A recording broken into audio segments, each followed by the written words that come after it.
Yeah, isn't that Baruch Hashem? We want it to be. This story happened on September the 20th, a Thursday night between Rosh Hashanah and Yom Kippur. In Denya, Shkunat Denya, בחיפה, בארץ ישראל. אוקיי, אני הבנתי כאן יש מנהג, כמו שאני מבין, מדברים אנגלית, נכון?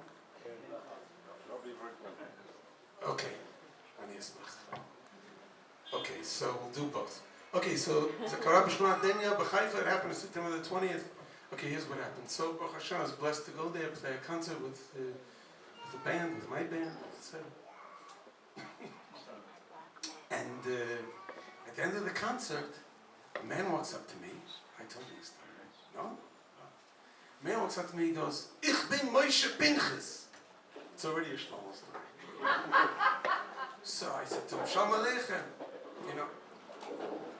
So then he starts to talk to me in Hebrew. He says to me, Shema, אני הכרתי את רב שלמה, I met רב שלמה בשנת 1972. In 1972, I was a teenager, and he goes, and you probably know that in Moscow, where I grew up, we only came together once a year. Simchas Torah, he tells me. We came together, Simchat Torah. Toda. Thanks for the reminder. So, he says, we came together on Simchas Torah, and we stood, of course, across the street from the shul, and everybody who knows what the scene was there, you know, no Jew in his right mind walked into the shul because it was full of KGB. So 200 teenagers used to come together at Simchas Torah stand across the street from the shul, ממול בית כנסת, הם התאספו כל שנה, ופתאום אומר, suddenly this year, 1972, we see a new guest, Shlomo Carlebach. And he's there with us, and he starts to sing with us. אנחנו מתחילים לשיר.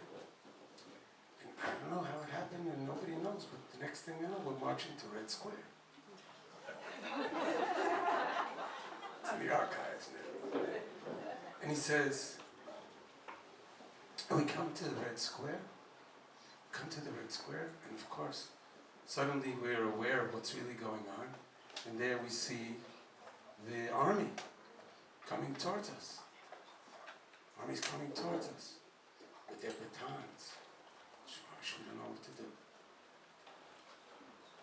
All of a sudden, Shlomo Carlebach walks up to the first officer that he could see, puts his cheeks lovingly in his palms of his hands, kisses him on the forehead, hugs him, and he says, Shalom! That's it, it was over. The whole thing dissipated. Lo kara klum. Lo kara klum. It's just like knowing when to keep the nigun going. Did Shlomo have any idea what he was doing? Maybe, maybe not. Except someplace inside of him, he trusted himself that he was trying his best to connect in every way.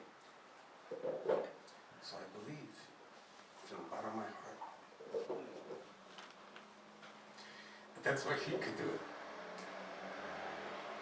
But I also believe that everybody in this room could do it. That's the thing that I know, that I learned from this story. That it's not a Shlomo thing, and Shlomo didn't have a monopoly on it. I'll just say one more short thing, right? What did Shlomo say to us a million times in the 80s and the 90s? You know, there's no more real Rebbes, no more real big Rebbes. No more real big Rebbes. Everybody has to be a little Rebbe. So bless us all that we shouldn't be afraid to check in with our souls as often as we can and do the Shlomo thing.